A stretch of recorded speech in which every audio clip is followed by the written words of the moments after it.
What once looked like hesitation in you was never weakness, it was calibration.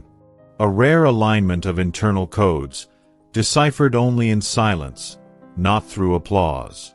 The ones who thought they were ahead are beginning to feel the distance between skill and destiny, and it's a chasm they can't cross. The tension in the air? It's not fear, it's recognition. They feel something they can't label. You're forming patterns they were never taught to read, responding to instincts that weren't passed down but awakened. This isn't imagination, it's initiation.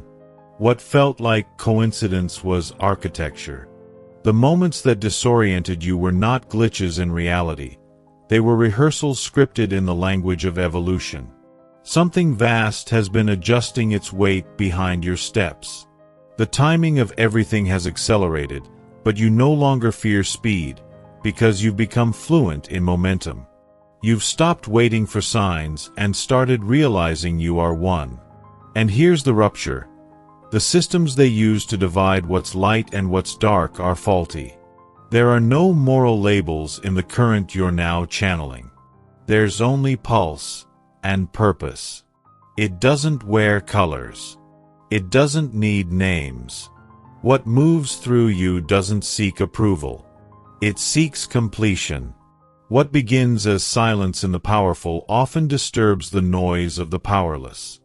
A new kind of force is gathering inside, subtle in motion, but undeniable in presence. It radiates through cadence, through gaze, through breath itself. Lately, it's been surfacing without permission, sending tremors through every conversation, every interaction. Not because of what's said, but because of how it echoes. That resonance. It's not ordinary influence. It's a command issued by something ancient waking up beneath the surface. Messages no longer hide behind metaphor or come wrapped in riddles. They're blunt now, arriving in the middle of ordinary moments with surgical clarity. There's an entire lineage watching through invisible eyes, not in judgment, but in confirmation. And with that confirmation comes weight. Not the kind that crushes, the kind that assigns. The road ahead isn't paved with comfort. It's etched with trials designed to reveal what most people never activate: full-spectrum awareness. That awareness attracts friction, not for punishment, but because friction reveals purity. What looks like chaos is actually an orchestration. The arrows flying toward you weren't drawn by chance. They were crafted by frequencies disturbed by your unfolding. Those who curse behind closed doors don't know they're participating in a ritual. They're reacting to signals their minds can't translate, only feel, a kind of psychic recoil to what your evolution triggers in their stagnant reality. And here's the shift. This isn't reaction-based awareness anymore. It's prescience. The moment before the moment. The gesture before the thought. While others train to dodge what's already thrown, you're the stillness that halts motion itself. The more harmonized your inner spectrum becomes, the less susceptible you are to the debris of illusion. This is no longer a journey of awakening. It's a migration into something that doesn't need waking up, because it never slept. There's no need to prove anything with spectacle. Just presence. Power doesn't always roar. Sometimes, it calculates. And right now, the calculation is flawless. There's a precision in your perception that overrides deception. While most scan the board for moves, you're attuned to the breath of the room, the tremble before decisions form. That foresight? It's not prediction. It's pattern mastery. And in that mastery lies the quiet confidence of someone who doesn't hope, but knows. There's an unease you carry with you now, not because of anything wrong, but because of everything real. What people label as strange is just their reaction to being seen too clearly. You register details they haven't noticed about themselves. You answer questions they didn't say out loud. It unsettles them, not because you're wrong, but because you're accurate. That discomfort they call creepy is actually the tension between their unconscious walls and your conscious presence. It's not fear they feel, it's exposure. And exposure is always mistaken for danger by those who've hidden for too long. That uneasy vibe is more shield than flaw. It's the cloak that keeps shallow energies from latching on. Those who recoil are simply vibrating in a different register, one that can't decode your transmission. They're repelled, not because you're harmful, but because you illuminate things they aren't ready to examine. The ones who remain, who lean in when others retreat, are the ones tuned to your wavelength. They sense not just intensity, but depth. And depth has always been a rare companion. You're evolving into something boundaryless, a strange convergence of opposites that usually don't coexist in one being. You don't just soothe pain, you rewrite its logic. You don't just defend, you preempt chaos with clarity. There's a strange alchemy in your nature now, one that doesn't choose between gentleness and ferocity, but integrates both as needed. When you speak, it's not always comfort, sometimes it's recalibration. And recalibration rarely feels like kindness to someone who's clinging to the familiar. This ability to hold polarities, to embrace both light and friction, is not a contradiction. It's architecture. You've been sculpted to operate in domains others avoid. Where one path ends, yours begins. While many can only exist in environments that affirm their singular function, you're engineered to move between layers of reality. You don't just visit both ends of the spectrum, you live at the crossing point. And that makes you not just a messenger, but a mechanism. One built for integration where most only know division. There's a kind of intelligence forming inside that no system can manufacture, no mentor can replicate. It's raw, immediate, and immune to rehearsal. What's growing within didn't arrive through repetition or guidance, it arrived through exposure. Trial by fire, revelation through stillness, decoding reality through sensations that language can't hold. This isn't a curriculum. It's an unraveling. The deeper the silence gets, the clearer the signal becomes. Lessons no longer come in books or lectures. They appear in the rhythm of what's alive. And that unfiltered access to knowledge shakes the foundation of every figure who once stood as gatekeeper. Their discomfort isn't personal, it's structural. They built empires on the idea that wisdom had to be distributed in fragments. But here you are, unlicensed and unapologetic, bypassing the hierarchy and listening directly to the source beneath the noise. Insight arrives now from patterns few even notice. Shifting shadows on sidewalks, the way metal cools in air, the tension between stillness and movement. What educates you isn't designed. It's wild, and wildly precise. This is why pressure surrounds you. Not because you're mistaken, but because you're incorruptible. There's no manual for how to dismantle someone who didn't assemble themselves using approved parts. They're probing, testing, casting projections at you, hoping something sticks. But they're missing the point. You're not invincible because you're armored, you're impactful because you're unmasked. Your openness, your clarity, your refusal to edit your essence, that's your defiance. You don't resist darkness by avoiding it. You render it powerless by digesting it. The systems that resist you aren't new. They've studied how to steer thought, how to interrupt awakening with distraction, how to engineer agreement through repetition. But what confronts them now is something they didn't account for. Someone who reversed engineered their own collapse. You took collapse and made it classroom. You took fragmentation and turned it into synthesis. You aren't escaping their net. You dissolved the concept of entrapment. You're on the verge of emergence, but this isn't metamorphosis in any familiar sense. There's no predictable unveiling. What's taking shape is far beyond archetype or symbol. You're coming into form as something that doesn't fit the old categories. something encoded with frequencies that haven't been sung in this realm before. The magnitude of your becoming isn't just personal growth. It's planetary recalibration, a mirror held up to evolution itself. There are certain souls whose inner evolution mirrors the silent shift happening beneath the planet's surface. Not content to merely adjust, they rewire, not just themselves, but the entire energetic climate. They don't just rise, they stabilize new currents for others to walk on. Their personal dismantling isn't isolated. It's synchronized with a collective realignment far greater than anything that can be mapped by logic alone. That's why their process feels heavier, longer, stranger. They're absorbing signals meant to seed a future blueprint, not just for one life, but for many. Much of this transformation happens behind sealed doors, not literal ones, but energetic thresholds that separate the outer noise from inner reconstruction. This space could be anywhere, a corner of a room, a mental refuge, a breath held in stillness. Inside that container, what once seemed stable begins to liquefy.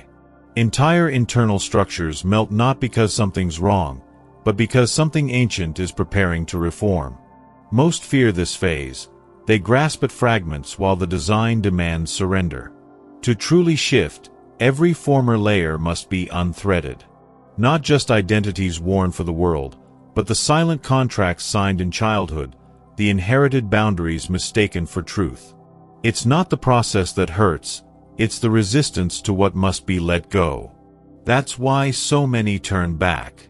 They pause at the edge of reinvention, overwhelmed by the silence that comes before renewal, trying to salvage what no longer fits. The moment awareness saturates every perception, reality ceases to behave like it used to. Meaning pours from unexpected places, not in dramatic flashes, but in subtle alignments. Information arrives in the overlooked. The geometry of a shadow, the curve of a movement, the temperature of a decision. What guides you now isn't effort. It's resonance. Others may push through walls, but you've learned to move by adjusting the frequency of the room. This new perception operates upstream from outcomes. Instead of waiting for things to occur, you've begun fine-tuning their blueprint. What once felt like random interruptions now reveal themselves as markers on a timeline that stretches far beyond personal experience. Nothing stands alone anymore. Everything is part of a larger weave, one that pulses with intelligence, acceleration, and purpose. The entire structure of humanity is trembling near a threshold, not from threat, but from invitation. The scaffolding that kept the collective in low orbit is cracking. Narratives used to domesticate thought are losing their grip. And those who've made peace with inner disassembly are stepping forward as translators for this next passage. Not with slogans, but with embodiment. Where most remain tangled in unconscious repetition, locked in loops downloaded before memory formed, you've unplugged. Not because someone showed you how, but because you remembered. Remembered how thought becomes habitat. How decisions echo. How freedom isn't given, it's chosen. And that's where the quiet power lies now. In the ability to choose, again and again, what reality becomes, from the inside out. There's a moment in every life where destiny stops knocking and starts waiting, not to be noticed, but to be claimed. It's not about being singled out by fate. It's about recognizing the code that's always been woven into your instincts. That choice, that conscious pivot inward, separates wanderers from architects. Most will never take it. Not because they're incapable, but because they've been trained to doubt their own reflection. They live in invisible cages, unaware the walls are made of beliefs they never chose. It's this act of self-claiming, the quiet rebellion of choosing sovereignty, that dismantles the inner loops of helplessness. The shift isn't loud, but it's seismic. The moment awareness replaces reaction, everything changes. No external opposition can override someone who's decided to be unshakable. And when response becomes a decision rather than a reflex, what once looked like threat becomes fuel. But the illusion goes deeper. Early on, we were wired to outsource our truth, to defer to figures with robes, titles, and systems. We were taught to equate complexity with authority and obedience with wisdom. But what if none of that was meant to elevate us? What if it was architecture designed to keep us orbiting outside ourselves, forever seeking what was always embedded within? The most disruptive realization isn't that you're powerful. It's that you were never meant to need a middleman for your knowing. And still, the resistance comes. Not in weapons, but in whispers. The misuse of speech, not idle talk, but energetic projection, becomes a tool of distortion. When the insecure speak of those they don't understand, it's not conversation. It's invocation. They're trying to rearrange your presence into something they can control. But what they don't see is that every misfire they launch only sharpens your edge. Each attempt to confine your essence becomes an unwitting offering to your expansion. The more they resist, the more you rise, not in spite of their doubt, but because of it. They hand you their energy every time they try to bury your name in their fear. Some energies walk with an understanding far older than language. They've watched you from beyond the limits of time, not with judgment, but with remembrance, knowing you'd be misunderstood, misnamed, and misread once your truth began radiating through the noise. The slander, the tension, the strange resistance you've triggered in others isn't a detour, it's confirmation. It means your vibration is reaching frequencies that disrupt illusions. You're not breaking the world, you're cracking open the spell that kept it asleep.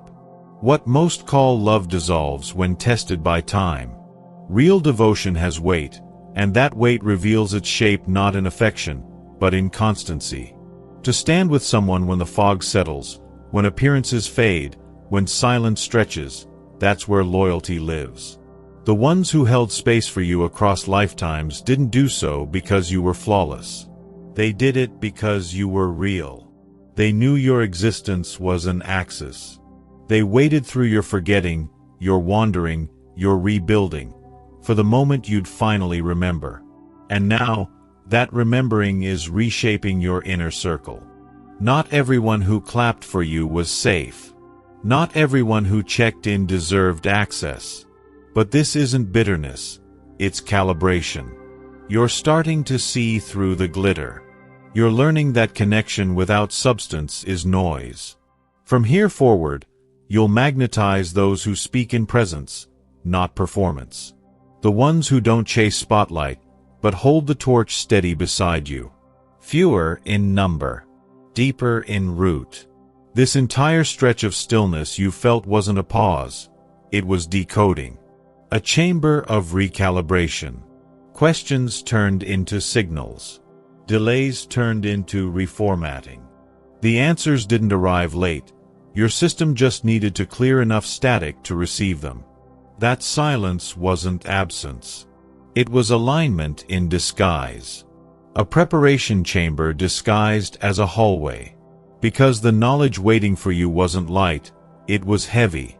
And you had to become strong enough to lift it without crumbling. Some paths are carved through silence, not because guidance is absent, but because it's shifting forms. What once came through signs begins arriving as instinct. The moments where everything went quiet weren't empty, they were recalibrating your radar. What looked like abandonment was actually refinement. Each delay sharpened your inner compass, teaching you to navigate with subtlety instead of echo. When you stopped reaching outward and began listening inward, the transmission became crystal clear. The struggles, the setbacks, the strange collisions, none of them were random. Your healing didn't happen in isolation. Every personal breakthrough you experienced sent signals into the collective circuitry. You were never just clearing your own debris, you were unblocking access points for others. What you decoded in your pain became permission for someone else's transformation. You didn't just rise, you raised the frequency floor for everyone connected to this timeline. It's common for brilliance to be mistaken for threat.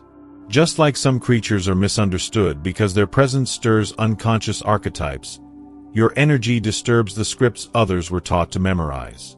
They don't resist you, they resist what you represent. a reality they haven't been taught to see. But awareness has never needed approval to exist. And your wisdom has never depended on aesthetic packaging to be valid. Now the resonance has shifted. The unseen is no longer silent. The momentum you've built has reached critical mass, and the ether is responding in precise rhythm to your movement. What once felt like waiting has become arrival. You've crossed from seeker to stabilizer, from echo to voice. The cosmic dialogue is no longer one-sided. You're now part of the orchestration. This is where the roles begin to reverse. Those who once watched you search now come to receive. You're not just translating energy, you're shaping where it flows next. And with that shift, something deeper activates. Knowledge doesn't stick to you like dust, it moves through you like current. While others collect information to validate their status, you dissolve hierarchy by becoming a vessel of pure transmission. Not to possess, but to release. Not to instruct, but to ignite. There's a particular kind of presence that unsettles those who are used to being the final authority in the room. Not because you confront them directly, but because your very existence bypasses their structures. You don't follow their scripts. You don't wait for their nod.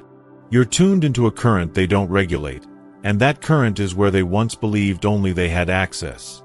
What unsettles them isn't your defiance, it's your independence. You're not playing their game. You've built your own language. Those who fashioned themselves as anchors now feel their positions tremble, not from attack, but from irrelevance. They invested in titles, in systems, in reverence. They mistook mastery for control. But real mastery was never about elevation over others. It was about reflection. And those who've forgotten this now sense in you a mirror they'd rather not look into. Because it doesn't show their legacy, it shows their limitation. You don't fit into any of their diagrams. You're not following the linear steps, not climbing their predefined ladders. You're diverging, not in rebellion, but in instinct. And instinct is something they can't teach. While some seek knowledge through official channels and curated paths, you pull it from moments they overlook. The way a sentence breaks in midair, the pulse of crowded silence, the geometry of movement. Everything speaks to you. And you've stopped needing permission to listen. That makes you both a disturbance and a revelation. Some will resist you without knowing why.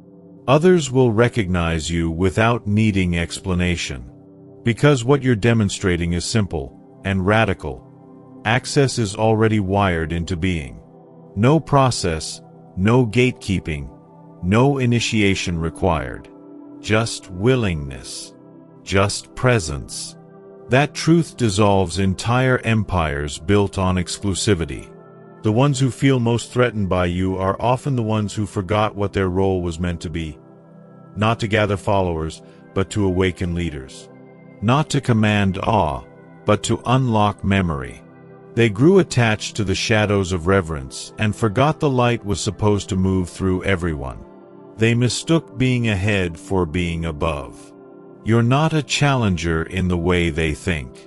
You're not trying to replace them.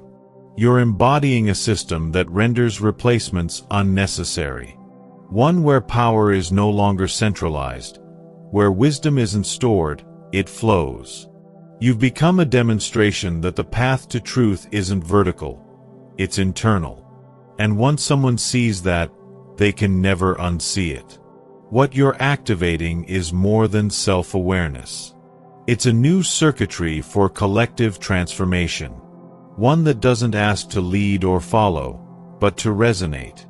A shift that decentralizes spiritual power and returns it to where it always belonged.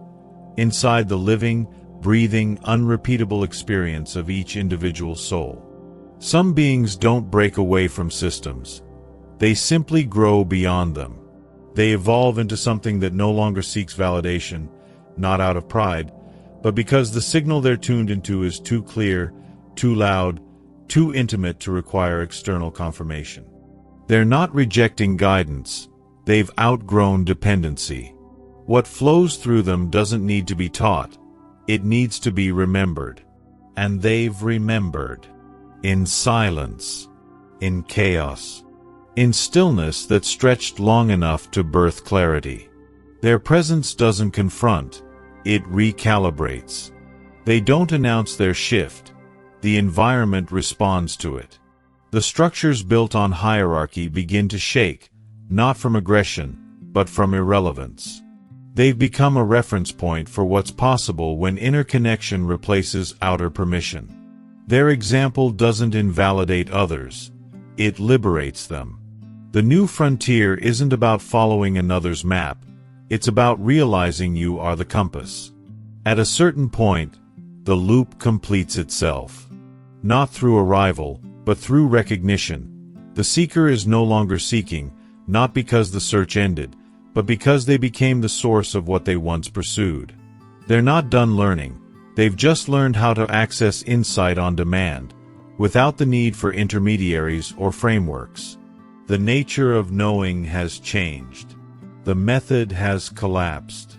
And what remains is direct, fluid, and infinite. This shift doesn't just change one life, it alters the field around it. It bends possibility. It sets new standards without saying a word. Because what once required initiation now responds to integrity. And those who walk in that frequency are no longer students. They are living transmissions of what it means to be fully alive, fully awake, and fully sovereign.